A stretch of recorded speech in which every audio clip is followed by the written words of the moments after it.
श्री कृष्णा श्री कृष्णा श्री कृष्णा श्री कृष्णा। गुरुर्ब्रह्मा गुरुर्विष्णु गुरुर्देवो महेश्वरः गुरु साक्षात् परं ब्रह्म तस्मै श्री गुरवे नमः तस्मै श्री गुरवे नमः।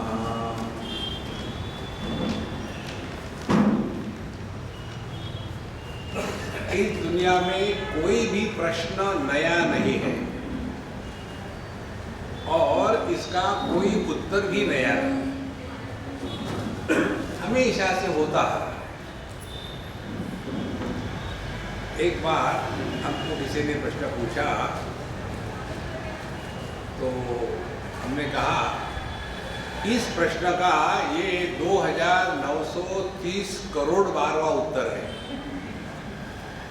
कैसे? कोई भी प्रश्न नया नहीं है। आप देखेंगे पुराणों की कथाओं में एक ने दूसरे को प्रश्न पूछा ऐसे कैसे होता है। जैसे यहाँ में पूछा, वसुदेव जी ने पूछा कि हमको ये बताइए कि भगवान के भक्त को कैसा होना चाहिए, कैसी होती है वगैरह वगैरह। तो उन्होंने कहा कि उपदेश करो। तो नारद जी क्या कहते हैं, देखो आपने बड़ा अच्छा प्रश्न पूछा है और इसके बारे में मैं तुमको एक कहानी बताता हूँ। और उस कहानी के माध्यम से प्रश्न का उत्तर दिया। माने इस प्रश्न का जो उत्तर हमने सुना है वो हम आपको सुना रहे हैं, ये हमारा व्यक्तिगत ओपिनियन नहीं है। इस प्रकार से कोई भी प्रश्न नया नहीं होता, क्योंकि हमको लगता है कि अपने जैसा प्रश्न कोई पूछ ही नहीं सकता। ऐसे लगता है बड़ा यूनिक प्रश्न है। यहाँ निमि राजा ने पूछा, अथ भागवतम ब्रूत यद्धर्मो यादृशो नृणाम यथा चरति यद्ब्रूते ये लिंगै भगवत प्रिया। यही प्रश्न भिन्न प्रकार से अर्जुन ने भगवान को पूछा था। स्थित प्रज्ञस्य का भाषा समाधिस्तस्य केशव स्थितधि किम प्रभाषेत किमासीत व्रजेत। जिसकी बुद्धि हमेशा ठिकाने पर रहती है, डावाडोल नहीं होती, ऐसे व्यक्ति के लक्षण क्या है, माने उसके लिए ध्यान का क्या मतलब है और वो कैसे बात करता है, कैसे बैठता है, कैसे चलता है। तो कैसे बात करता है माने वो तोतला बोलता है कि अंग्रेजी में बोलता है कि संस्कृत में बोलता है, ये उसका उत्तर नहीं है। बात करना माने how he responds to the given situation. और कैसे चलता है, ठुमक ठुमक कैसे चलता है माने वो जब इस दुनिया में भ्रमण करता है तो उस समय उसकी क्या एटीट्यूड रहती है। और कैसे बैठता है, महिषासन में कैसे बैठता है, माने उसके ये जीवन का जो सौंदर्य है उसके बैठक कहाँ है, what is the foundation on which he is so firmly rooted. देखो यही प्रश्न भिन्न प्रकार से भगवान के भक्त के बारे में पूछा। अथ भागवतम ब्रूत यद्धर्मो यादृशा नृणाम। कहते हैं कि अब हमको बताइए मनुष्यों में भागवत जो होता है किसको कहना है भागवत। किसी ने अपना नाम लिख दिया भागवत तो भागवत नहीं होता। हम हरियाणा में गए थे। हरियाणा में जो लोग हैं बहुत ही full of wit and humour, very high degree of wit and humour. तो जब गए किसी के यहाँ, गाड़ी हमारे रुक गई थी, एक खेत में चले गए, वहाँ पानी आ रहा था जमीन से। तो जैसे हम गए हमने कहा चौधरी जी कैसे हो, बोले आओ बैठो बैठो, बैठा दिया और जोर से चिल्लाया, अरे गवर्नर पानी लिया। तो हम हड़बड़ा गए, गवर्नर को डायरेक्ट पानी लाने के लिए बुलाया। गवर्नर हाथ में लोटा लेके आया। उसके पश्चात फिर उसको डांटा, बेवकूफ, पेड़ा लेके आ, तू नहीं समझेगा, कमिश्नर पेड़ा लेके आ। कमिश्नर पेड़ा लेके आया। जब मैं सुन रहा था तो उसने मेरे चेहरे की तरफ देखा, बोले हड़बड़ाने की कोई बात नहीं, कोई हमको पूछता है आप क्या हो, गवर्नर का बाप हूँ, क्योंकि मेरे बच्चे का नाम गवर्नर है। देखो, तो किसी ने किसी का नाम भागवत रख दिया, इसका मतलब नहीं कि वो भागवत माने भगवान का भगत है। देखो, पंचदशी में विचार आता है, जो चारों वेदों को जानता है उसको ये मिलेगा। एक आदमी हाथ खड़ा कर, मैं जानता हूं वेद 4 है, मुझे दो। देखो, तो भागवत ब्रूत अथ किसको कहते हैं भगवान का भगत, ये हमको बताइए। और यद धर्म, उसके क्या धर्म होते हैं, और वह यादृशः किस प्रकार का व्यक्ति होता है। उसके पश्चात यथा चरति, कोई जगत में किस प्रकार से व्यवहार करता है, कैसे घूमता है। और यह लिंग ही भगवत प्रिय, भगवत प्रिय माने भगवान का जो भक्त है, किस कारणों से वो भगवान को प्रिय होता है, ये प्रश्न पूछे। अब इन प्रश्नों के उत्तर में हरि एक नवनाथों में कहते हैं, ये फाउंडेशन है भगवान के भक्त का। सर्वभूतेषु यः पश्येत् भगवत भावमात्मनः भूतानि भगवत्यात्मन्येष भागवतोत्तमः। यह उत्तम भागवत है। उत्तम भागवत माने उसका नाम मंत्र देना, उत्तम और भागवत। एक बार यहाँ टिळक रोड पर 4-6 जवान लड़के खड़े थे और उधर से एक खूसट बूढ़ा हुआ आया, बीच में खड़ा था ये 4-6 लोग। उसने पूछा, तुम्हारा नाम क्या है? भोसले। तुम्हारा नाम क्या है? पंडित। तुम्हारा नाम क्या है? चतुर्वेदी। तुम्हारा नाम क्या है? चौरासिया। इसमें से कोई टिळक नहीं है क्या? नहीं। ये तुम्हारे बाप का रोड है, हट यहाँ से। केवल नाम से कुछ नहीं होता। इसीलिए भगवान का भगत कौन है, यहाँ बताते हैं, सर्वभूतेषु यहाँ पश्येत् भगवत भावम आत्मना। सब में वो भगवान की भावना कर सकता है। देखो, हम लोगों के पास क्या इन्वेस्टमेंट के लिए है? सस्पिशन। हम हर एक के बारे में सस्पिशन कर सकते हैं। तो यही सस्पिशन जो है, ये अपने भक्ति में लगा दो। जो भी आ रहा है सस्पेक्ट करो, कहीं भगवान तो नहीं आ रहे। कितनी सिंपल बात है। जैसे हमारे पास कोई आता है तो हम सस्पिशियस होते हैं, पता नहीं चोर तो नहीं आ रहा है। अब चोर को रिप्लेस करो भगवान से, माने हमारे पास वो क्वालिटी है, अब उसको अप्लाई करना है। तो सर्वभूतेषु यहाँ पश्येत्, तो सभी भूतों में, प्राणी मात्र में, चर अचर में भगवान की भावना है। और भूतानि भगवती आत्मनि एष, और सभी के सभी भगवान में है। देखो, ये विचार भगवद गीता में भी आता है और कैवल्य उपनिषद में भी आता है, ईशावास्य उपनिषद में भी आता है। सर्वभूतेषु चात्मानं सर्वभूतानि चात्मनि, जो सबको अपने में देखता है और सब में अपने को देखता है।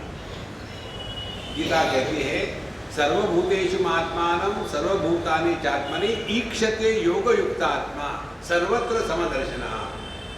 जो योग में माहिर है वो सब में एक ही तत्व का दर्शन करता है।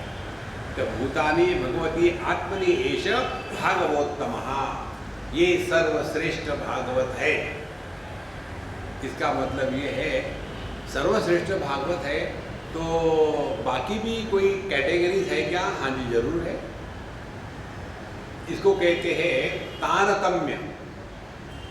तारतम्य माने जैसे गुड, बेटर, बेस्ट। तो बेस्ट माने जितने हैं सब में सुप्रीम, सुपरलेटिव डिग्री। बेटर माने कंपैरेटिव डिग्री और ओरिजिनल इन्फिनिटिव। तो उत्तर और उत्तम।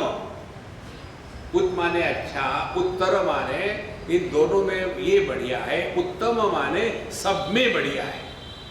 तो सबसे श्रेष्ठ जो भगवान का भगत है उसकी ये दृष्टि होती है, वो इस दुनिया में ना किसी को अच्छा कहता है ना बुरा कहता है, परमात्मा सब जगह है। वो यही साधना करनी है। लेकिन मेरी सांस में भी भगवान को देखो।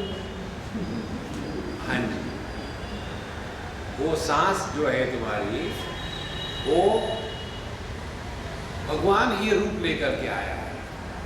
लेकिन वो ऐसी भयानक है तो क्या करो, कोई करना नहीं। जब तुम सांस हो जाओगी तो तुम उससे दुगना हो जाओगी। हर एक में ट्राई करो बाबा, भगवान ही है, भगवान ही है। एक ये हो गया। अब उससे थोड़ा लोअर डिग्री का डिवोटी कौन होता है? ईश्वरे तदधीनेषु बालिशेषु द्विषत्सु च प्रेम मैत्री कृपापेक्षा यः करोति स मध्यमः। अब जो मीडियोकर भगत होता है वो कौन है? इस दुनिया में 4 प्रकार के लोग होते हैं। कोई हमसे श्रेष्ठ है, कोई हमारे ही जैसे है, हमारे ही उम्र के हैं, कोई हमसे कनिष्ठ है, बच्चे हैं, छोटे हैं, और कोई इस दुनिया में प्रॉब्लम खड़े करने वाले हैं। 4 प्रकार के। तो इन 4 प्रकार के लोगों के साथ 4 प्रकार का व्यवहार है। ये बड़ी सुंदर साधना है। जो बड़े हैं उनके प्रति आदर का भाव हो, जो अपनी उम्र के हैं उनके प्रति दोस्ती का भाव हो, जो हमसे छोटे हैं उनके प्रति क्षमा का भाव हो, और जो प्रॉब्लमेटिक लोग हैं दुनिया के उनके प्रति उपेक्षा, रिमेन इंडिफरेंट। ये 4 बातों का प्रभाव देखो क्या है। हम जब किसी मंदिर में जाते हैं, भगवान के सामने खड़े हैं, भगवान की मूर्ति पार्थिव है, और हम जाकर के हाथ जोड़ करके आंखें बंद करके नमस्कार करते हैं और कहते हैं इतना अच्छा दर्शन हो गया। आंखें बंद करके दर्शन हो गया। अच्छा, मूर्ति वही है, दूसरा व्यक्ति जाता है, उसको वो अनुभव नहीं आता। क्या कारण है? कारण एक ही है, जिसके हृदय में आदर सम्मान का भाव होता है उसी को आनंद का अनुभव आता है। जिसके मन में द्वेष का भाव होगा, जिससे आप द्वेष करो, उसको कुछ नहीं होता। देखो, समझो मैं किसी व्यक्ति से द्वेष करता हूं, उस व्यक्ति को तो पता नहीं, और वो व्यक्ति सामने आ जाएगा, हैं Swami ji, how are you, और मैं अंदर जाऊँ, अरे बाप रे, सुबह सुबह आ गया। उसको पता ही नहीं, और नजदीक आएगा, स्वामी जी मैं आपके लिए कुछ करूं, लटक जा। जब द्वेष होता है तो जिसके प्रति द्वेष होता है उसको कुछ नहीं होता, जिसके मन में द्वेष होता है उसको परेशानी होती है। यही सिद्धांत। जिसके मन में आदर है उसको लाभ होता है, जिसको आदर दिया जाता है उसको लाभ नहीं होता। देखो संतो, एक बार की बात है, हम जा रहे थे बद्रीनाथ, बीच में रास्ते में कहीं रुक गए, चाय पानी पी रहे थे, हम भी उतर गए। 2 बसें थी और हम खड़े रहे कहीं पेड़ के पास, बढ़िया धूप थी, तो किसी ने हमको ला के चाय दे दिया, स्वामी जी चाय पीजिए। हम चाय पी रहे थे। अब हिंदुस्तान में कोई भी बाबा जी मिल जाए, फ्री में नमस्कार करने को कर लो, पुण्य लग जाते हैं। और वहाँ तो सब जितने यात्री थे बद्रीनाथ के दर्शन के लिए जा रहे थे, तो एक अम्मा ने आके नमस्कार किया, दूसरे ने आके नमस्कार किया, लाइन लग गई। और वहाँ एक डॉक्टर नहीं थी, दिल्ली के मेडिकल कॉलेज की head of the department, radiology department, मुझे अभी भी उसकी याद आती है। अब वो भी बुढ़ा हो गए हो, रिटायर्ड हो गए हैं। अब उसने मुझे पूछा, स्वामी जी ये अननोन लोग आकर के आपको नमस्कार करते आपको कैसे लगता है? तो मैंने कहा मेरी चाय पकड़ो जरा, चाय उसने पकड़ी। ये दूसरी जो अम्मा नमस्कार करने वाली थी, हमने कहा रुक जाओ, रुक गई। देखो ये मेरी माँ है, तो मैंने उसको नमस्कार किया डॉक्टर ने को, और फिर कहा देखो बाबा जी को नमस्कार करने से यदि 1 किलो पुण्य मिलता है, तो बाबा जी को माँ को नमस्कार करो तो 1 क्विंटल पुण्य मिलेगा। अब किसको करना चाहते हैं? माता जी को। लग जाओ। पूरी की पूरी ये लाइन डाइवर्ट हो गई। मैं अपना चाय का प्याला लेके निकल गया। अब वो वहाँ नेल हो गई, अब निकल नहीं सकती, एक के बाद एक नंबर लगा है और बड़ी परेशान, और मुझे बड़ा आनंद आ रहा था। देखो थोड़े समय के पश्चात जब हम निकले तब मैं उसको अवॉइड कर रहा था। जिस बस में मैं जाऊं वहाँ वो आ जाती, मैं वहाँ से उतर के दूसरी में जाता। बोले आपको छोड़ू नहीं, छोड़ूंगा नहीं मैं। बहुत गुस्सा, बहुत गुस्सा। फिर कहती है I never expected you are so terrible. तो क्या हो गया अम्मा? मैं शांत हूँ। क्या हो गया? इतने लोगों ने मुझे नमस्कार किया, कैसे कैसे लग रहा था मुझे? हमने कहा तुम्हारे प्रश्न का उत्तर दे रहा था। जब अननोन लोग आकर के नमस्कार करते हैं तो कैसे लगता है? लगा? देखो महाराज, तो हमने उसको कहा जिसको नमस्कार किया जाता है उसको कुछ नहीं मिलता, जो आदर सम्मान देता है उसका भला होता है। और आदर सम्मान देने के लिए बहाना ढूंढो। जैसे किसी का अपमान करने के लिए बहाना ढूंढते हैं, कोई ना कोई बहाना। नहीं उनका सब ठीक है, लेकिन एक बार लेकिन आ गया, उसके बाद गड़बड़ी शुरू हो गई। तो क्या बहाने ढूंढे? 4 प्रकार के बहाने बताते हैं साधु संत। एक बहाना शूद्र बुद्धि का बहाना, दूसरा वैश्य बुद्धि का बहाना, तीसरा क्षत्रिय बुद्धि का बहाना, और चौथा ब्राह्मण बुद्धि का बहाना। 4 बहाने। शूद्र बुद्धि का बहाना क्या है?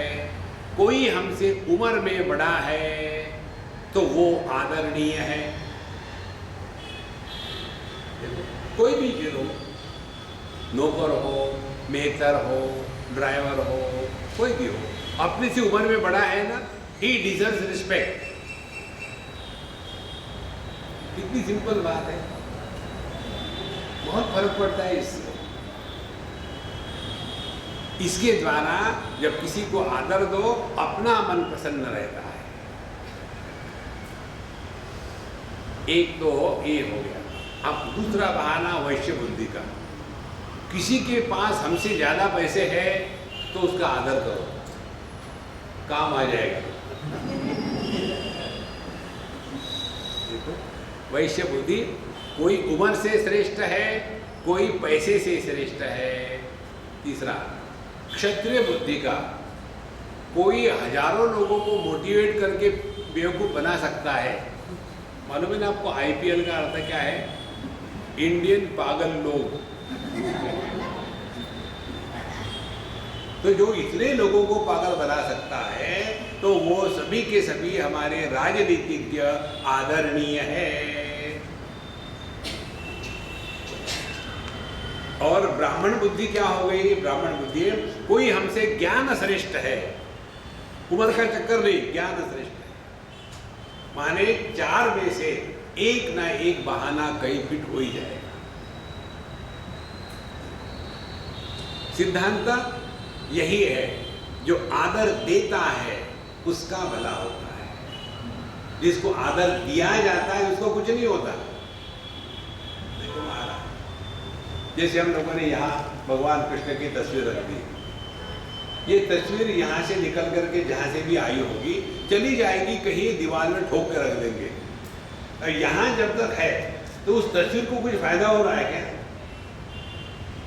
फायदा हो रहा है हम लोगों को, उसको नहीं हो रहा।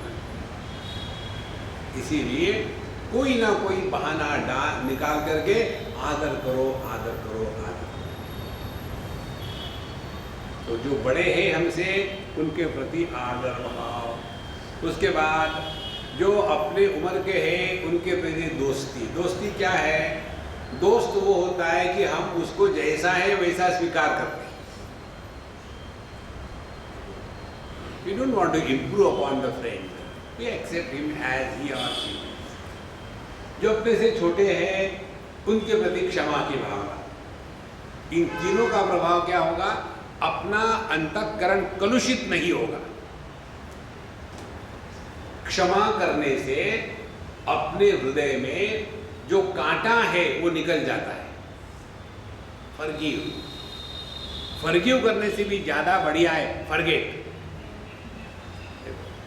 ये बहुत बड़ी भगवान की देन है मनुष्य को भूलने की। जो आदमी भूल नहीं सकता तो जिंदगी भर दुखी रहता है, और जो भूल सकता है हमेशा मस्त रहता है। देखो, किसी से पैसे ले लो और भूल जाओ। ऐसा क्यों? भगवान की देन है।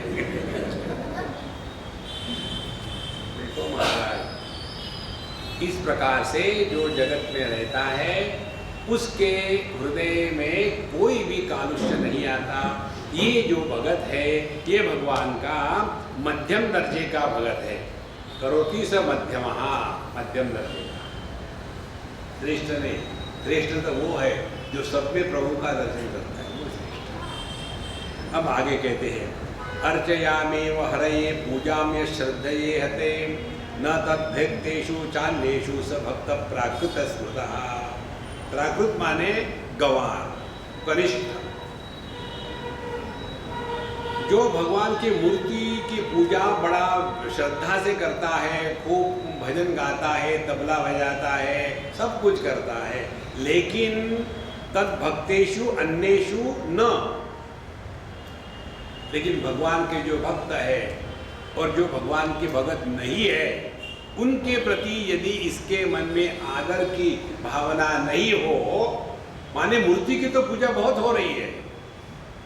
देखो, आपने भागवत कथा सुनी होगी टीवी पर। भागवत कथा अनेक प्रकार से होती है, जैसे हम लोग भी कर रहे हैं। तो उसमें एक होती है उत्सव कथा, 7 दिन का होता है सप्ताह। किस दिन क्या होना है पहले डिसाइड है। इस दिन इसका जन्म हो गया, उस दिन वो मरेगा, उस दिन वो आएगा, उस दिन वो चला जाएगा, फिर टेस्ट। और उस कथा में फिर भगवान के भगत बन जाते हैं। तो एक कोने में खुला एरिया होता है और कोई बैठता नहीं, और इनका तबला पेटी शुरू हो जाती है। छोटी छोटी गैया बड़े बड़े बाल। और उसके बाद ये सभी सेठ लोग अपनी तोंद को लेकर के नाच रहे हैं, नाच रहे हैं। वो खत्म हो गया, भगवान की भक्ति खत्म हो गई, गए बैठे और ड्राइवर को गाली देना शुरू कर दिया।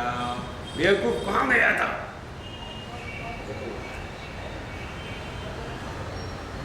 ये बहुत महत्व की बात है। मनुष्य की बनाई हुई मूर्ति में हम भगवान की भावना करने को तैयार है, लेकिन भगवान की बनाई गई मूर्ति में भगवान को देखने को तैयार नहीं, और अपने आप को भगत कहते हैं। देखो संतो, इसीलिए ये जो बाहर का जो है ना आडंबर, खूब पूजा अर्चा चल रही है, बड़ी बढ़िया माला बन रही है और बड़े 56 भोग लग रहे। एक बार बम्बई की बात है, एक हमारे मित्र, उनका भागवत कथा चल रही थी। उनको पता चला कि हमारा लेक्चर नीचे चल रहा है। हमारे बम्बई में इतना मॉडर्न है हर चीज़। जहाँ हम सत्संग करते हैं वहाँ सत्संग मल्टीप्लेक्स है। ये सिनेमा के मल्टीप्लेक्स थिएटर होते हैं ना, उसी में सत्संग मल्टीप्लेक्स। एक मंजिल, एक थिएटर में राम कथा, एक जगह कृष्ण कथा, एक जगह में होम्योपैथी, एक जगह टेलीपैथी, एक जगह पैथेटिक, भिन्न भिन्न प्रकार के प्रोग्राम चलते रहते हैं। तो वहाँ उन्होंने मैसेज भेजा कि महाराज जी की कथा हो जाए, हमारे पास जरूर बुला के लाना। हम गए ऊपर, वहाँ 56 भोग लगाए हुए थे। तो हमने ऐसा कागज पकड़ा, पुस्तक, और ऐसा बिना देखे जाके बैठे। तो उन्होंने कहा कि महाराज जी आपने 56 भोग का दर्शन नहीं किया। हमने कहा हम दर्शन नहीं करते, खाएंगे तो देखेंगे, नहीं तो नहीं देखेंगे। दर्शन करने के लिए थोड़ी होता है। अच्छा आप ले लो। अब उन्होंने जब कहा था, बाकी किसकी हिम्मत है ना कहने की। हम गए, वहाँ से बढ़िया बढ़िया कचौरी, जलेबी, समोसा, लड्डू आ करके बैठे और सबके सामने खा रहे हैं और सबको जलन हो रही है। 56 भोग। देखो महाराज, मूर्ति पूजा करो, लेकिन ये नहीं भूलना कि जिसको हम मूर्ति में ढूंढ रहे हैं वो हर एक के हृदय में है। इसीलिए हमने कल आपको बताया था, हमारे हृदय से यदि आनंद प्रकट होगा तो हम किसी को दुख नहीं दे सकते, कभी नहीं दे सकते। कर्म के माध्यम से, वाणी के माध्यम से, मन के माध्यम से यदि केवल आनंद प्रकट हो, वाणी के माध्यम से आनंद कैसे प्रकट होगा? किसी को भी आप यदि संबोधित करते हो तो आदर से संबोधन करें। एक पंजाबी लड़के ने अपने माँ को कहा, मम्मी कोई आदमी आया है। तो आदमी जाने के बाद वो कहते, बेटा जी ऐसे नहीं बोलना, सबको आदर देना चाहिए, जी लगाते हैं। अच्छा जी मम्मी जी, अब ऐसा ही करेंगे जी। फिर थोड़ी देर के बाद, मम्मी जी, हाँ जी बेटा जी, आंगन जी में भैंस जी ने गोबर जी कर दिया जी, पार्ले जी। जब हम किसी को आदर देते हैं तो मुख से अपशब्द नहीं निकलेगा। देखो सिंपल बात है। समझो मैं किसी को कहता हूं, महात्मा जी एक कस के लगाऊंगा, हो ही नहीं सकता। किसी को भी आदर से संबोधन करो तो अपने वाणी पर अपने आप लगाम लग जाता है। भगत का ये लक्षण। इसलिए कहते हैं यहाँ कि जो भगवान की पूजा अर्चा तो बड़ा धूम धड़ाके से कर रहा है, लेकिन भगवान के जो भगत है उनके प्रति उसके मन में श्रद्धा, प्रेम, आदर ना हो तो वह कनिष्ठ भक्त है। गृहीत्वापीन्द्रिय रथान जो न द्वेष्टि न रिष्यति विष्णोर्मायामिदं पश्यन् स वै भागवतोत्तमः। अब ये 3 प्रकार के भागवत भगवान के भगत बताने के बाद श्रेष्ठ, मध्यम और कनिष्ठ। श्रेष्ठ वो है जो सब में भगवान को देखता है, भगवान में सबको देखता है। जो कनिष्ठ, मध्यम जो है वो ऐसा व्यवहार करता है कि अपने हृदय का निर्माण होवे, हृदय नष्ट ना होगे। तीसरा वो है कनिष्ठ, जो पूजा पोथी में, ईंट पत्थरों में, मूर्ति में लगा है, लेकिन व्यक्तियों के साथ उसका व्यवहार प्रेम पूर्ण नहीं है, वो कनिष्ठ है। अब इसके पश्चात अब जो श्रेष्ठ भक्त है उसकी बात शुरू करते हैं। जो व्यक्ति गृहीत्वा अपि इंद्रियैहि अर्थान, जो जगत के विषयों का ग्रहण करते समय किसी भी प्रकार के न हृष्यति न द्वेष्टि, राग द्वेष से प्रेरित होकर के जगत के विषयों का भोग जो नहीं करता। हम लोग जब खाना खाने के लिए बैठते हैं ना, मुझे ये नहीं अच्छा लगता, वो नहीं अच्छा लगता। अरे बाबा, जो सामने आया है उसको प्रेम से खाया करो, देखो कितने बढ़िया है। आप क्या खाते हो, इससे ज्यादा महत्व की बात है आप जो भी खाते हो कैसे खाते हो। प्रसन्न होकर के करके खा रहे हैं, इसीलिए भगवान के प्रसाद को ग्रहण करते हैं भक्त लोग, खाना नहीं खाते। तो जो ये इस प्रकार से किसी प्रकार का राग द्वेष क्यों नहीं रखता, क्योंकि विष्णु और माया मिदम पश्चन, ये तो सब भगवान की लीला चल रही है महाराज। देखो हमारे मीराबाई के भजन जो आते हैं ना, मन लागो मेरो यार फकीरी में, कभी बैठने को घोड़ा है और कभी रास्ते पर सो रहे हैं, कभी रहने को महल है, कभी जंगल में भटक रहे हैं। जो कुछ है ये प्रभु की लीला चल रही है, और उस लीला में हमको जो पार्ट दिया है बढ़िया करो। हमने उस दिन आपको बताया था कि दुनिया को कृष्ण लीला समझ के जीने का मतलब है आपको कृष्ण लीला में पार्टिसिपेट करना है, ऑडियंस मत बनना। तो हमको जो रोल दिया है अपना रोल बढ़िया से बढ़िया करो। और जो आदमी रोल करता है ना, वो दुख का रोल करेगा लेकिन दुखी नहीं होगा, वो सुख का रोल करेगा लेकिन सुखी नहीं होगा, वो अमीरी का रोल करेगा लेकिन अमीर नहीं होगा, वो दरिद्री का रोल करेगा लेकिन दरिद्री नहीं होगा। यही तो आध्यात्मिक साधना है। 6वें अध्याय में भगवान कृष्ण योग की परिभाषा बताते हैं। तम विद्या दुख संयोग वियोगम योग संजितम। जीवन में दुख के प्रसंग आने के बाद दुखी होने से इनकार करना, उसको योग कहते हैं। और ये कैसे करें योग? प्राणायाम करके बोले नहीं, स निश्चयेन योक्तव्यः, रिफ्यूज टू बी मिजरेबल। हम खामो खाम अध्यात्म के नाम पर अपने आप का कार्टून बना लेते हैं। बम्बई की बात है, एक अननोन अम्मा हमको मिलने आई। तो हमने कहा अम्मा हम आपको जानते नहीं, अभी मैं नहीं मिलेंगे, हम बाद में सत्संग में जाए वहाँ आ जाना। बोले नहीं स्वामी जी मुझे आपसे बात करनी है। तो आई हैव नो चॉइस, क्योंकि वी आर चॉइसलेस एग्जिस्टेंस। अच्छा शुरू हो जाओ। फिर शुरू कर दिया, मैं दिन में 3 बार नहाती हूँ, जप करती हूँ, उबला हुआ खाना खाती हूँ, भगवान का नाम लेती हूँ, गीता का पाठ करती हूँ, जितना अध्यात्म का है सब करती हूँ। लेकिन मेरा और मेरे पति का नॉन स्टॉप झगड़ा चल रहा है। मेरे बच्चों ने मुझे राइट ऑफ कर दिया है। ऑफिस में मेरे जो बॉस है उन्होंने मुझे डिलीट कर दिया है। मेरे जो सबऑर्डिनेट है वो मेरी एक बात मानते नहीं। मैं इतना अध्यात्म कर रही हूँ लेकिन ये क्यों हो रहा है? तो मैंने उनको कहा कि अम्मा मेरे से बात करने के 2 कंडीशंस हैं। Condition number 1 no discussion, condition number 2 no argument. हम जो बोलेंगे उसके बाद सिनेमा खत्म, आप निकल जाओ, बिल्कुल डिस्कशन नहीं करना।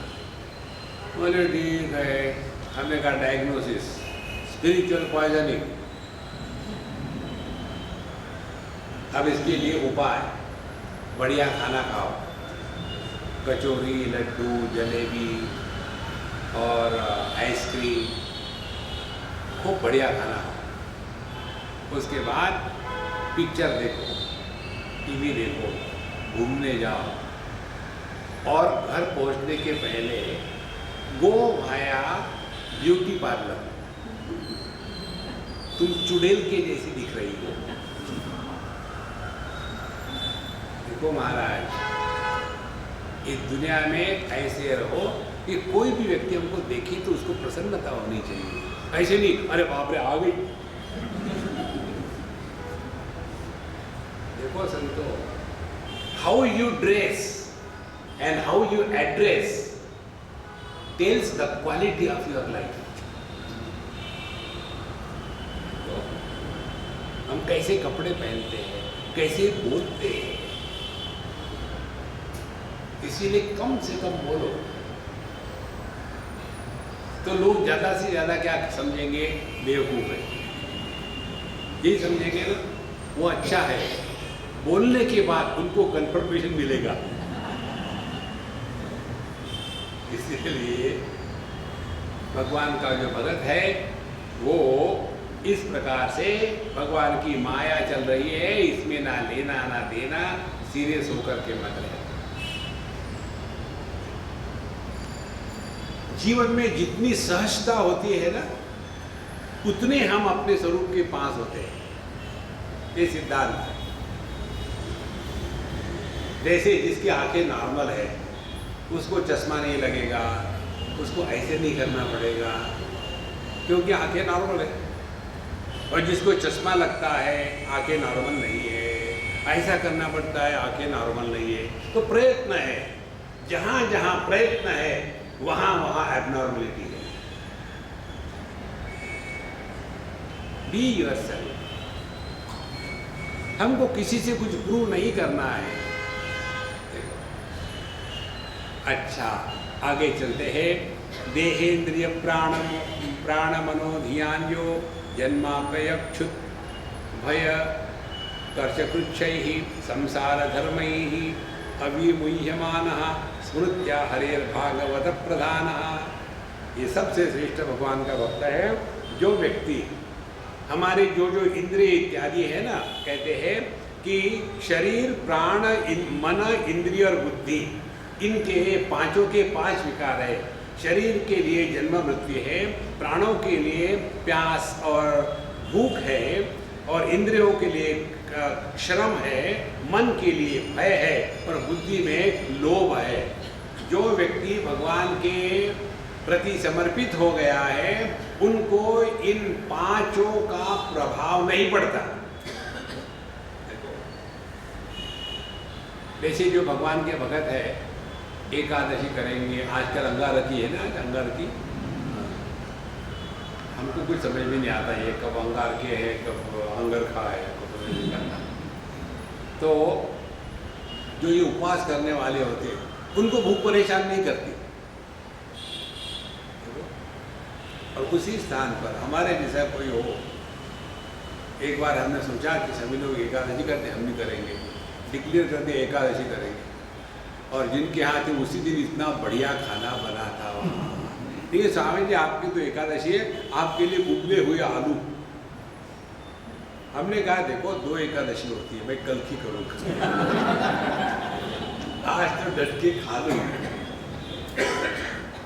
इसीलिए जो भगवान के भगत है ना, उनको ये इंद्रिय देह मन बुद्धि ये कभी परेशान नहीं करते, क्योंकि उनका मन भगवान में लगा है।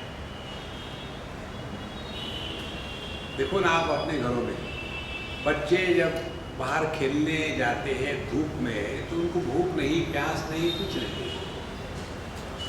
और यदि उनको कहो बेटा जा करके थोड़ा जरा दूध ले आना, mummy it is very hot I can't go in the heat, उसी समय कोई खेलने वाला आ गया, चलो क्रिकेट खेलते हैं, धूप गायब एक क्षण में। जहां प्रेम होता है वहां प्रश्न और परेशानी नहीं होती। तो माना है तो अपने हृदय में इस प्रभु के प्रति जब प्रेम होता है ना, तब उसके ये लक्षण है कि छोटी मोटी बातों में फंसते नहीं। हम अभी गए थे बद्रीनाथ, तो कई बार होटल में खाना खाना पड़ा, कहीं बाहर खाना पड़ा, तो उनको वहाँ के सज्जन पूछे स्वामी जी आप बाहर का खाना खा लेते हैं? हमने कहा देखो हर एक के अपने अपने नियम होते, मेरा नियम यही है कि मैं बाहर का ही खाना खाता हूँ। बोले ऐसे कैसे नियम है? हमने कहा हमारा घर हो तो घर का खाएंगे, जो आपके लिए घर का खाना है वो मेरे लिए तो बाहर का ही है ना। फिर हमने उनको एक नियम बताया। नियम ऐसा है, अपने घर में रहो तो 100% नियमों का पालन करो। यदि यात्रा में जा रहे हो तो 50% अपने नियमों का पालन करो। यदि किसी अन्य के घर रहते हो तो 25% अपने नियमों का पालन करो। और यदि साधु संतों के साथ होते हो, वो जो बताए वो करो। तब जा करके हम अपने दुराग्रह से ऊपर उठते हैं। एक बार बहुत पुरानी बात है, हम हमारे स्वामी जी के साथ थे, साथ में बैठे थे यहाँ ब्रेकफास्ट के लिए। उन्होंने इतना लंबा गिलास दूध का आकर के दे दिया स्वामी जी को। उन्होंने एक चीज़ के लिए उनको अच्छा नहीं लगा, है यूजलेस, मुझे कहा तुम पी लो। तो मैं लेकर के पी रहा था, तो उतने में एक वहाँ ज्ञानी अम्मा थी, वो कुछ बोलने ही वाली थी। तो मैंने मेरा पैर खड़ाव के साथ उनके पैर पे जोर से दबा दिया, चुप बोलो। फिर मैं दूध पी गया।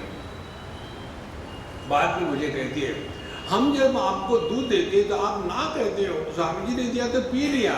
हमने कहा राजा भोज कहाँ गंगवा तेली, अपनी औकात देखो। फिर हमने उनको बताया, देखो जब साधु संतों के साथ होते हैं ना, तो अपने नियमों का बलिदान देना चाहिए। मनुष्य अन्यथा अपने ही में फंसा रहता है। देखो महाराज, बहुत बड़ी बात है। नहीं तो हमेशा मन में डाउट रहेगा। हम एक बार किसी के यहाँ थे और हमारा खाना खाने का जो तरीका है ना, हमको पहले खाना देते हैं, आप खाओ, नहीं हम घर के लोग बाद में खाएंगे। माने हम बाहर के, पहली बात। दूसरी बात, सबसे पहले हमको देते हैं, माने हम सबसे बाहर के। तीसरी बात, पहले खाना खिला करके देखते हैं कि जिंदा रहता है क्या, फिर बाकी लोगों को खिलाएंगे, गिनी पिग। तो हमको तो आदत हो गई, अब हम बैठे खाने के लिए और 4-6 माताएं देवियाँ, लेडीज होती है तब देवियाँ कहते हैं, 3 देवियाँ, सिनेमा था ना, जेंट्स होती है तब इडियट्स कहते हैं, 3 इडियट्स। तो ये देवियाँ खड़ी थी और हमने अपना नमस्कार चमत्कार किया। उसके पश्चात रोटी ली, तोड़ी थोड़ी, फिर दाल में दाल ढूंढ रहे थे, नहीं मिली, फिर सब्जी सब करा करके पूरा का पूरा इकट्ठा कर लिया। और मैं आ करके खाने वाला था तो मेरा ध्यान इसकी तरफ नहीं था, खाने की तरफ, उनके मुंह की तरफ था। सबके मुंह तो उसमें जिसका सबसे ज्यादा मुंह खुला था उसको मैंने बुलाया, अम्मा। तो वो आ गई। देखो, जब तक कि मैं पहले भगवान कृष्ण को नहीं खिलाता नहीं खाता, आ जाओ, आज मेरे लिए आप भगवान कृष्ण खिला दिया। उसको लगा कितना प्यार है, प्यार भी कुछ नहीं, मैं देखता हूँ रिस्क है कि नहीं। अरे खा तो लिया। बाद में आगे स्वामी जी गलती हो गई है ना, भूल जाओ गलती हो गई। बोले नहीं, आज एकादशी है और आपने मुझे खाना खिला दिया, अब क्या होगा? हमने कहा कुछ नहीं होगा, डायरेक्टली नरक, नॉन स्टॉप। तो महाराज, मन में जो भ्रांतियां है ना, यही हमको दुखी बनाती है। हट जाओ बाबा, इनमें से हट जाओ। यदि इसी में फंसे रहेंगे और कल्पना करते हैं कि यही हमारी भक्ति, ये भक्ति नहीं है।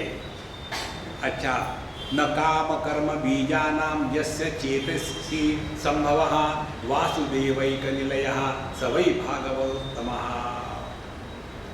जिनके अंतःकरण में किसी भी प्रकार के विषयों के भोगों की इच्छा नहीं होती। 3 बातें हैं, कल हमने आपको बताया था। पहले जानाति, जानता है, फिर इच्छति, फिर इच्छा करता है, फिर करोति, फिर कर्म करता है। 3 बातें। तो हमने किसी वस्तु के बारे में जाना, फिर उसके बारे में इच्छा हो गई। इच्छा होने के बाद आदमी शांत नहीं रह सकता। ये मन की जो इच्छा है ना, ये आदमी को नचा रही है। ध्यान से सुनना। आज तक हमने जीवन में क्या किया है, यदि ये हमको चिंतन करना पड़ेगा तो क्या किया है? केवल एक बात करी है, अपने इच्छाओं को पूरा करने का प्रयत्न किया है, लेकिन अभी तक इच्छाएं पूरी नहीं हुई। और हमारा अध्यात्म क्या है? भगवान के पास जाना और उनको कहना, अच्छा भगवान आपको छोड़ करके ये सब चीजें चाहिए। कौन चाहता है भगवान? इच्छाओं को पूरा करना ये अध्यात्म नहीं है। हम जाते हैं साधु संतों के पास, महात्माओं के समाधि के पास, वहाँ फूल चढ़ाते हैं, नारियल फोड़ते हैं, या अगरबत्ती लगाते हैं और जाकर के भगवान मेरा पड़ोसी मर जाए। देखो महाराज, एक ही बात भगवान के भक्त की आपको सुनाते हैं। प्रहलाद जी ने जब नरसिम्हा अवतार इत्यादि हो गया, नमस्कार चमत्कार हो गया, सब डर गए। प्रहलाद जी नहीं डरे। भगवान के भगत के हृदय में डर नहीं रहता। जहां भगवान है वहां डर हो ही नहीं सकता। तो वो नहीं डरे, सब डरे थे। तो भगवान नरसिम्हा ने कहा कि देखो क्या चाहिए तुमको, मांगो। उन्होंने कहा मुझे तो कुछ नहीं चाहिए। बोले ऐसे हो ही नहीं सकता, मेरा दर्शन बिना कुछ दिए जा ही नहीं सकता, कुछ तो मांगना पड़ेगा। लेकिन मुझे कुछ भी नहीं चाहिए ना। बोला ऐसी बात नहीं, मांगना पड़ेगा। फिर प्रहलाद जी सोचने लगे, जब भगवान इतना जबरदस्ती कर रहे हैं, मांगो मांगो मांगो, इसका मतलब इस समय मेरे मन में भले कोई इच्छा न हो, लेकिन कोई सुप्त इच्छा मेरे मन में निश्चित होगी, इसीलिए भगवान कह रहे मांगो मांगो मांगो। फिर उन्होंने क्या मांगा? भगवान यदि मेरे मन में कोई भी सुप्त इच्छा हो तो सब की सब निकल जाए और मेरे मन में एक भी इच्छा निर्माण न हो। देखो संतो, ये होता है भगवान का भक्त। कुछ मत मांगो। चतुर्विधा भजन्ते माम जना सुकृतिनोऽर्जुन आर्तो जिज्ञासु अर्थार्थी ज्ञानी च भरतर्षभ तेषां ज्ञानी नित्य युक्तः। चार प्रकार के लोग भगवान के भगत, आर्त दुख के निवारण के लिए, अर्थार्थी पैसे मांगने वाले, जिज्ञासु ज्ञान प्राप्त कराने वाले, उदारा सर्व एवैते, ये ठीक ही है, लेकिन ज्ञानी तू आत्मैव मे मतम। देखो भगवान का असली भगत भगवान से कुछ मांगता नहीं। क्या उनको मालूम नहीं क्या चाहिए हमको? हम लोग इंडियन है ना, ज़्यादा ही स्मार्ट है। कैसे? डॉक्टर के पास जाएंगे और जाने के पश्चात डॉक्टर को बताएंगे, डॉक्टर साहब एक इंजेक्शन ठोक दो। अरे भाई उनको डिसाइड करने दो। अब उनके पास गए हैं ना, तो वो डिसाइड करेंगे क्या करना है। नहीं नहीं नहीं, जल्दी इंजेक्शन से ठीक हो जाता है। इसी प्रकार से भगवान के पास जाएंगे, भगवान को कहेंगे नोट डाउन 1 2 3 4 5 6 करते रहो, मैं जरा जा रहा हूँ। देखो संतो, इच्छा को पूरा करना यह भक्ति नहीं है।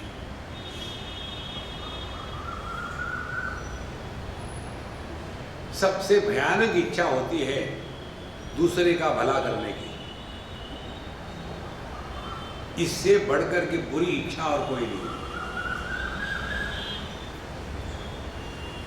एक बार हम साउथ अफ्रीका में थे, अपने गुजरात में अर्थक्वेक आया था ना, उस समय की बात है। हम भी गए थे गुजरात के अर्थक्वेक में, लेकिन फिर भी बचे। उसके बाद तुरंत दूसरे ही दिन 31 जनवरी को हम चले गए साउथ अफ्रीका। वहाँ डरबन में हमारा सत्संग हो गया 3 4 6 दिन का। उसके बाद वहाँ के जो प्रतिष्ठित लोग थे गुजराती, सब आ गए हमको मिलने के लिए, काफ़ी पैसा लेकर के। महाराज जी हमने पैसा इकट्ठा किया है गुजरात के विक्टिम्स के लिए, आप इसको लेकर के लगाइए। हमने कहा देखो हम आपको बता दें, इन ऑर्गेनाइजेशन को भेज देना, मैं नहीं करता ये काम। बोले नहीं नहीं, हम तो आपको देने के लिए आए, आपको देंगे। हमने कहा ठीक है दे दो, हम आपको कसम खा के कहते हैं इसमें से एक भी पैसा उन लोगों को नहीं मिलेगा, सबका सब मैं खा जाऊंगा। बोले ऐसा क्यों? हमने कहा हमारा सिद्धांत है, हम दुनिया में किसी का भला नहीं करना चाहते। ध्यान से सुनो, हमारी भलाई क्या होती है? हम यदि वेजिटेरियन है, हर एक आदमी वेजिटेरियन हो गए। हम यदि भगवत गीता पढ़ते हैं तो हर एक आदमी भगवत गीता पढ़े। हम यदि बीड़ी नहीं पीते तो कोई भी बीड़ी ना पिए। हम यदि मदिरापान नहीं करते तो कोई भी मदिरापान ना करे। उसको लेकर के प्रेरित हो जाते हैं। ये भक्ति नहीं है, ये समाज सेवा नहीं है। समाज सेवा में हम अपने विचार अन्य पर लादते हैं।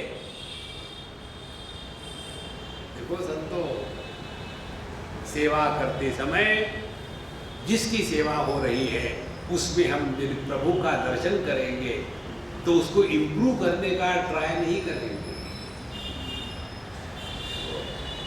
एक हम आपको अपना अनुभव बताते हैं। हम एक बार इलाहाबाद से हावड़ा जा रहे थे, बहुत पुरानी बात है। उन दिनों में ये एसी गाड़ियाँ अभी चालू हो गई थी, तो हमको ये सेकंड क्लास का ऑर्डिनरी टिकट हमको हमारे होस्ट ने पकड़वा दिया। बड़े मुश्किल से हम दौड़ भाग के गाड़ी में बैठे। रात की गाड़ी 9 बजे की। सुबह पहुंच करके हमारा सत्संग हुआ। टीटी आया, आने के बाद कहता है टिकट दिखाओ, दिखा कर उतरो, यहाँ नहीं तुम्हारा जगह। तो मैंने कहा कि अच्छा फिर मैं क्या करूँ, मुझे पहुँचना तो है हमारा। बोले मुझे मत बताओ, उतर आओ, अगले बार वो मुगले सराय आएगा, उतर जाओ। क्या करूँ मैं बड़ा परेशान। तो वहाँ टॉयलेट के पास सूट के ऊपर बैठ गया मैं। फिर आधे घंटे के बाद आए, अभी उतरे नहीं आप? मैंने बोला कि अब इसे हिंदी में बात करके काम नहीं होगा। फिर मैंने अंग्रेजी झाड़ना शुरू कर दिया। जब अंग्रेजी झाड़ना शुरू कर दिया, यूपी का भैया अंग्रेजी बोलो फ्लैट। फिर उसको उत्तर देना नहीं आया। ठीक है समझ नहीं लिया उसको, उसने क्या कहा मैंने क्या कहा, लेकिन मैं बैठ गया।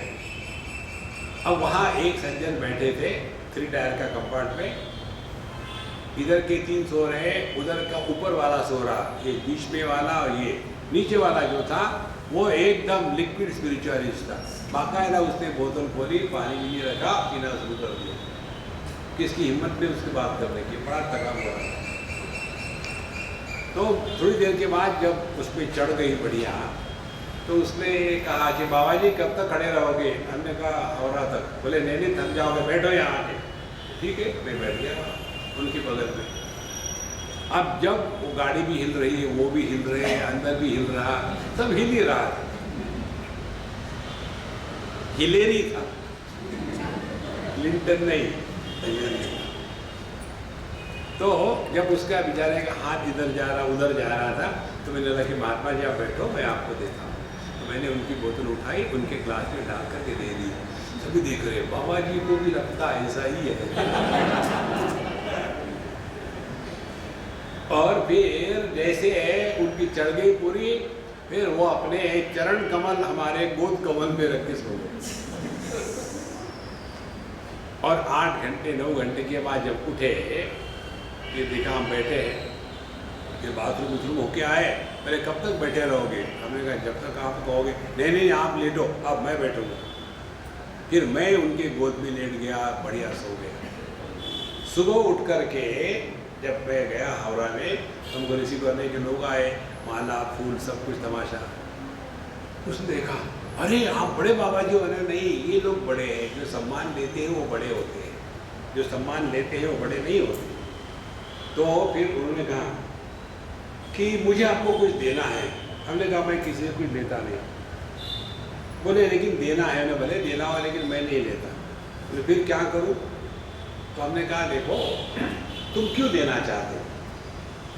बोले आपने मुझे एक बार भी टोका नहीं कि शराब मत पियो, एक भी उपदेश नहीं किया कि ये खराब है। ऑन द कॉन्ट्ररी आपने मुझे मदद करी जो मैं कर रहा था उसमें, मैं देख रहा था, आप बताओ मैं वो करूँगा। हमने कहा ऐसे करो, किसी बच्चे का एजुकेशन अपने जिम्मे ले लो और उसका भला करो। कुछ तो कहना था, कह दिया। उसने उसी समय कहा आज से मैं कसम खाता हूँ मैं शराब छोड़ देता हूँ, मैं जितना फूकता था सबका सब मैं एजुकेशन में लगाऊंगा। अब पता नहीं वो कहाँ गया कहाँ नहीं गया। सवाल ये है हम अपने विचारों को अन्य पर ला देंगे तो वो समाज सेवा नहीं होगी। जो जैसा है उसको स्वीकार करो। देखो अन्यथा भगवान को सुअर का अवतार लेने की क्या जरूरत थी, कछुए का अवतार लेने की क्या जरूरत थी। इसीलिए संतो भगवान का भक्त इस चक्कर में नहीं पड़ता कौन श्रेष्ठ है कौन कनिष्ठ है, कौन अच्छा है कौन बुरा है। जेनेरिक रहो, ब्रांड वैल्यू मत बढ़ाओ। अध्यात्म में ये ब्रांड वैल्यू बहुत होती है और हमको बड़ा मजा आता है इन लोगों के साथ खेलने के लिए। हर एक का अपना अपना ब्रांड है। एक आके कहता है राम जी जय श्री कृष्ण, तो हम कहेंगे राम राम, जय श्री कृष्ण राम राम।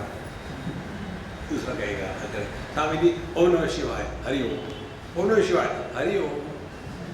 तीसरा ब्रांड आता है हरि ओम, उसको हम कहेंगे हाय हरि ओम हाय। अपने अपने ब्रांड हो गए, उस ब्रांड के बाहर नहीं जाना चाहते। बी जेनेरिक, कोई भी ब्रांड लगा लो फिट हो गए। भगवान का कोई ब्रांड नहीं है महाराज। जहां हम ब्रांड में फंस जाते हैं प्रभु से दूर हो जाते हैं। इसलिए यहां उन्होंने जो बताया है ना, सब में उसी प्रभु को देखना है। कोई अच्छा नहीं कोई बुरा नहीं। इसीलिए न वासुदेव एक निलय सवै भागवतोत्तम, क्योंकि उसके हृदय में भगवान वासुदेव को छोड़कर के अन्य कुछ भी नहीं है। इसीलिए इच्छा हो ही नहीं सकती। जिसके हृदय में परमात्मा का प्राकट्य हो गया है उसके हृदय में जगत के बारे में इच्छा नहीं होगी। इच्छा नहीं होगी तो कोई कर्म नहीं होंगे, कर्म नहीं होंगे तो पाप पुण्य नहीं होगा, पाप पुण्य नहीं होगा तो अगला जन्म नहीं होगा, अगला जन्म नहीं होगा तो जैसे कर्पूर आरती दिखाते भगवान को, कर्पूर खत्म हो गया पीछे कुछ बचता नहीं। कापुराची आरती देखो आपके ज्ञानेश्वर महाराज कहते हैं। इस प्रकार से अपने आप को मिटा देना है, वो भगवान का भगत है। न यस्य जन्म कर्माभ्याम न वर्णाश्रम जाति विहि सज्जतेस्मिन् अहम भावः देहे वै हरे प्रियः। वो भगवान को सबसे प्रिय है। कौन? यस्य जन्म कर्माभ्याम न वर्णाश्रम जाति विहि सज्जते, जो इस चक्कर में नहीं पड़ता कि ब्राह्मण क्षत्रिय वैश्य शूद्र हिंदू मुसलमान क्रिश्चियन है। देखो महाराज आगे कहते हैं और वर्ण आश्रम जाति विहि, वर्ण कौन सा है? ब्राह्मण क्षत्रिय इत्यादि। जाति कौन सी है? पशु पक्षी इत्यादि। इसमें जो न सज्जते, जो इसमें नहीं फंसता है वही भगवान का भक्त है। बहुत महत्व की बात है। ये सब का सब जो होता है ना वर्णाश्रम व्यवस्था, ये अपने लिए होती है, अन्य पर लागू करने के लिए नहीं होती है। आपने अपने आप को ब्राह्मण समझा है तो ब्राह्मण के क्या लक्षण है? ज्ञान, वैराग्य, सहजता, प्रेम, नम्रता, विद्या विनय संपन्ने ब्राह्मणे।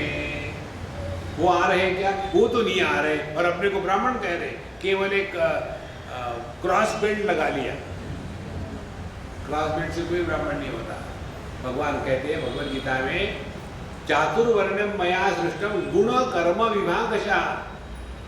गुण और कर्मों के अनुसार कोई ब्राह्मण क्षत्रिय वैश्य शूद्र होता है, जन्म से नहीं होता। देखो महाराज इसी में फंसे रहते हैं। और अस्मिन अहम भावः देहे, पर जिसका देह में मैं ये भाव निर्माण नहीं होता वो भगवान का भगत है। देखो, हमको भगवान ने 3 बातें दी है साधना करने के लिए। एक तो देह दिया है, दूसरी वाणी दी है, तीसरा मन दिया है। देह के द्वारा भगवान की भक्ति माने सबकी सेवा करना। और सेवा का तात्पर्य क्या है?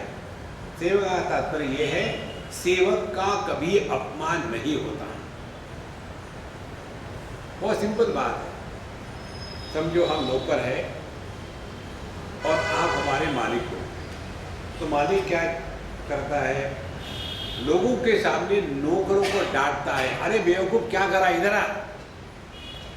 तो मालिक बोलेगा, मालिक, हाँ मालिक क्या है? सबके लिए पानी ले आ। पता नहीं ये नौकर लोग आजकल कैसे हो गए। जब ऐसा नौकर को डांटा तो किसी के मन में ये भाव नहीं आएगा कि नौकर का अपमान हुआ है, किसी के मन में नहीं आता। और यदि मैं नौकर, मैंने उल्टा जवाब दे दिया, बाबूजी कितना पानी पियोगे, टैंकर हो गया, खाते समय पी लेना। ऐसा यदि मैंने उल्टा जवाब दे दिया तो देखो मालिक का अपमान करता है। देखो संतो, जिसको जिसको अपमान फील होता है वो प्रभु से दूर है। भगवद गीता के 6वें अध्याय में भगवान के दर्शन की परिभाषा आती है। शीतोष्ण सुख दुखेषु जितात्मनः, जीवन में आने वाले सुख दुख के प्रसंग से जिसके मन पर कोई खरोच नहीं आती, और मानापमानयोः प्रशांतस्य, मान अपमान में जिसके मन की शांति भंग नहीं होती, परमात्मा समाहिता, वो प्रभु के पास है। तो ये मान अपमान अपने मन की कल्पना है। हम ही कल्पना करते हैं कि हमको मान मिलना चाहिए। तो इसीलिए शरीर से भगवान की भक्ति माने सबकी सेवा। मैं सेवक सचराचर रूप स्वामी भगवंत। भगवान राम हनुमान जी को जो उपदेश करते हैं रामचरितमानस में, तो ये बताते हैं, यदि ये हमारा भाव बना रहे, मैं सेवक और सचराचर रूप स्वामी भगवंत, ये संपूर्ण सृष्टि भगवान का ही रूप है। तो अपने आप आपका मन शांत रहेगा। शरीर से सेवा, वाणी से भगवान का नाम। देखो, भगवान के नाम की आपको एक बात बतावे। हम लोग जब कोई दवाई खाते हैं तो वो दवाई कैसे काम करती है हमको मालूम होता है क्या? दवाई खा ली, ठीक हो गई। दवाई का जो फार्माकोलॉजी चलती है अंदर में हमको थोड़ी पता होती है। इसी प्रकार से भगवान के नाम में क्या है, उसका कैसे प्रभाव होता है, ये जानने की कोई आवश्यकता नहीं। इसको कहते हैं द्रव्य गुण। उस द्रव्य का ये गुण है, कोई जरूरत नहीं। लेकिन जैसे दवाई लेने के नियम होते हैं, कैसा नियम होता है? आप ऐसा करो महाराज जी, रोज जो है ना 1 चम्मच टॉनिक पी लिया करो, और ये 1 कैप्सूल कॉम्प्लेक्स की, 1 गोली विटामिन ई की, 1 गोली विटामिन सी की, और 1 गोली इसकी रोज 1-1 दिन खाया करो, तो 2-3 महीने में ठीक हो जाएगा। महाराज यदि मैं ऐसे करूं तो क्या है? डॉक्टर साहब पूछते हैं, यदि मैं 2 बोतलें टॉनिक की और सभी की सभी गोलियां इकट्ठी खा जाऊं तो ये जैसे बेवकूफी है, इसी प्रकार से भगवान का नाम धीरे धीरे धीरे धीरे उसका प्रभाव पड़ने लग जाता है। तो जैसे डोज होता है, you cannot take more than the prescribed dose, इसी प्रकार से भगवान का नाम लेना है, उसका भी तरीका होता है। उस तरीके से लोग शिव सूत्र में मंत्र का अर्थ बताते हैं। चित्तम मंत्र, मंत्र माने वो जो उच्चारण के पश्चात हमको अपने चैतन्य में मिला देता है, उसको कहते हैं मंत्र। देखो, श्री राम श्री राम श्री राम श्री राम श्री राम, हम परेशान करें पब्लिक को, लेकिन यदि जहां से श्री राम शुरू हो रहा है वहां हम हैं, तो श्री राम जहां प्रकट हो रहा है वहां हम हैं, और जहां ये श्री राम शांत हो गया वहां हम हैं। उस स्थान को नहीं छोड़ना। श्री राम,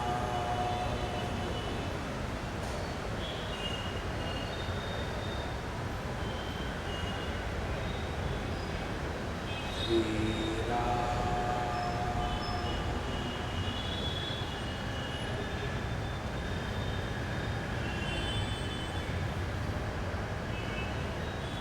वाणी इस प्रकार से प्रभु का नाम बड़ी शांति से, प्रेम से, समर्पण से जब लेती है ना, तो वाणी प्रभु में शांत हो जाती है। पहले वैखरी वाणी से, फिर मध्यमा वाणी से, फिर पश्चंती वाणी से। यहीं तक हमारे साधना की गति है, उसके आगे नहीं, उसके आगे प्रभु इच्छा। इसीलिए अस्मिन् अहम भावो देहे न वैस हरे प्रिया। इसलिए सब चीज़ों का छोड़ दो अहंकार और अपने प्रभु के भजन में लग जाओ, तो देह से हो गई सेवा, वाणी से हो गया भगवान नाम। अब मन से, एक बार हम शिरडी गए थे, हमारे साथ कोई ना कोई कमंडलू होती है, तो एक दो कमंडलों से हम गए, वहाँ नमस्कार किया, मत्था टेका, निकल आए वहाँ। तो कई बार पंडित जी हमको एक नारियल दे देते हैं, एक हार दे देते, हमने किसी को दे दिया। वो कहती है हमको, अम्मा स्वामी जी आपको तो वहाँ कोई आगे जाने को कहता ही नहीं, और आप ऐसा मत्था टेके रहे के निकल गए, ज़्यादा क्यों नहीं रुके? हमने क्यों, वो मेरा प्रॉब्लम है, आप लोग को पहले हमको रुकने नहीं देते, धक्का मार के निकाल देते। हमने कहा तुम ज़्यादा क्यों रुकती हो? बोले भगवान से बात करते हैं। हमने कहा हाँ, समझ में आया, जितनी लंबी लिस्ट होगी इतना लंबा नमस्कार, लिस्ट शॉर्ट होगी तो फट से क्लिक, नमस्कार ओवर। तो आप क्या मांगते हैं? हमने कहा हम क्यों बताया आपको? बोले नहीं, फिर हम भी वही मांगेंगे। अच्छा ठीक, वही मांगो। भगवान से हमने एक ही चीज़ मांगी है, मजाक में भी किसी के प्रति हमारे मन में द्वेष भाव निर्माण न हो गए, ये मांगो भगवान।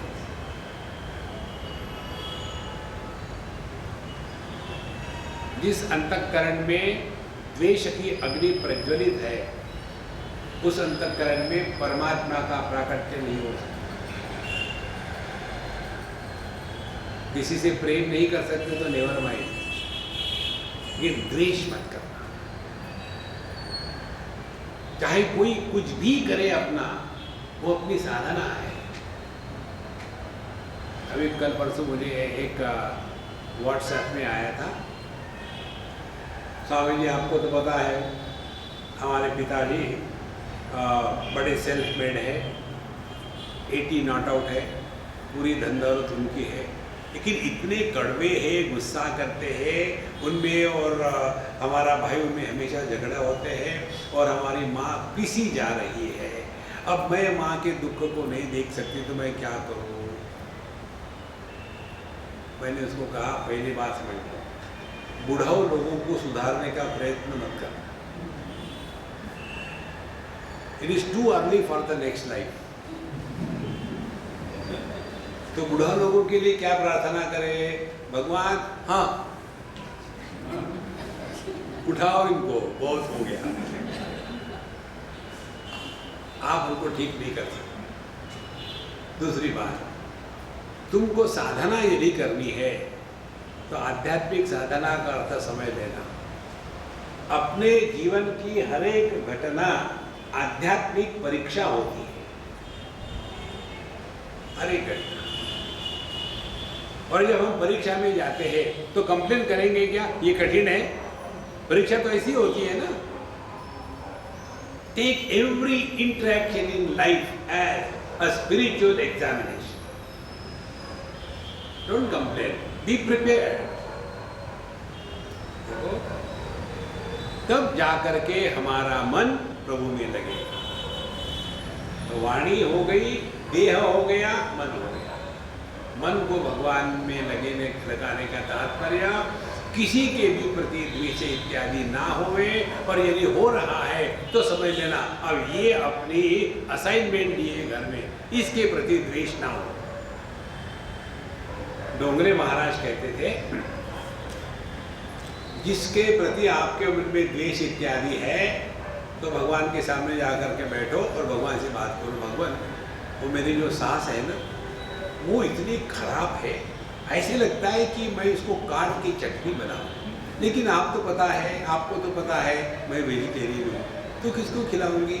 इसीलिए ये जो दुर्विचार है मेरे मन से हमेशा के लिए हटा लो, और हे भगवान उनके प्रति मेरे मन में प्रेम जागृत करो।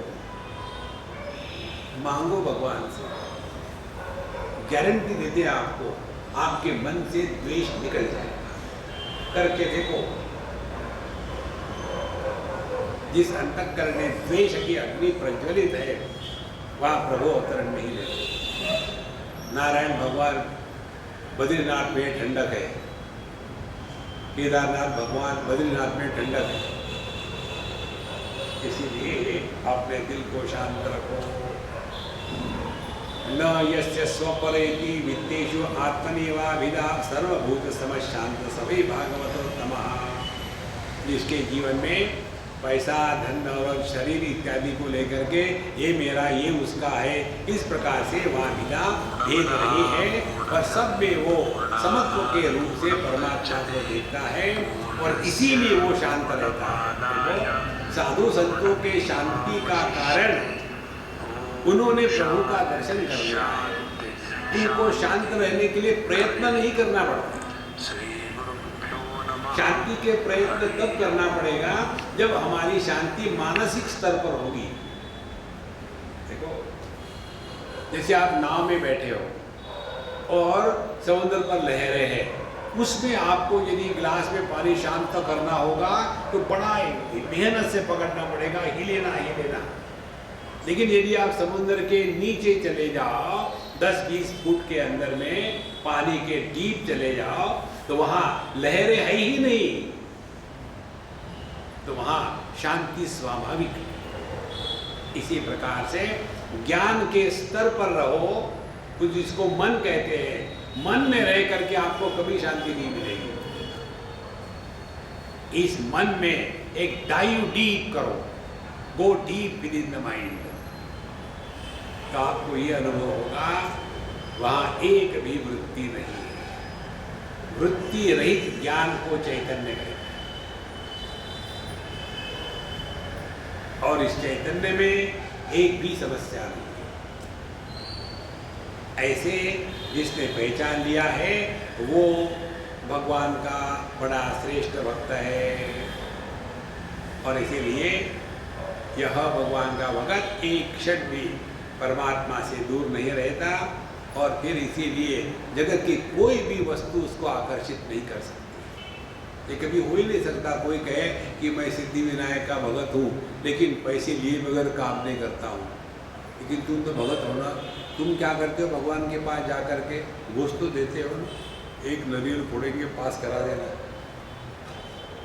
जब भगवान को घूस देते हो तो हमको भी दे दो। देखो संतो, ये भक्ति नहीं है। जगत की कोई भी वस्तु भक्त को आकर्षित नहीं कर सकती है, और ऐसा जो भगवान का भगत है, विश्वजति हृदय में यस्य साक्षात, जिसके हृदय में कभी भी भगवान के अनुभूति का अभाव नहीं होता, इसीलिए उसके अंतःकरण के सभी पाप नष्ट हो जाते हैं। पाप का तात्पर्य है अपने परमात्मा स्वरूप को पहचानने से इनकार करना, यही पाप है।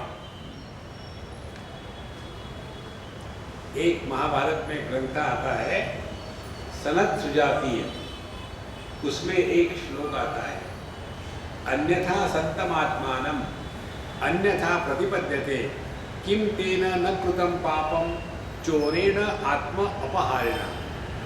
हम असल में है सच्चिदानंद परमात्मा स्वरूप, लेकिन हमने अपने आप को जीव देह मान के रखा है, ये सबसे बड़ा पाप है।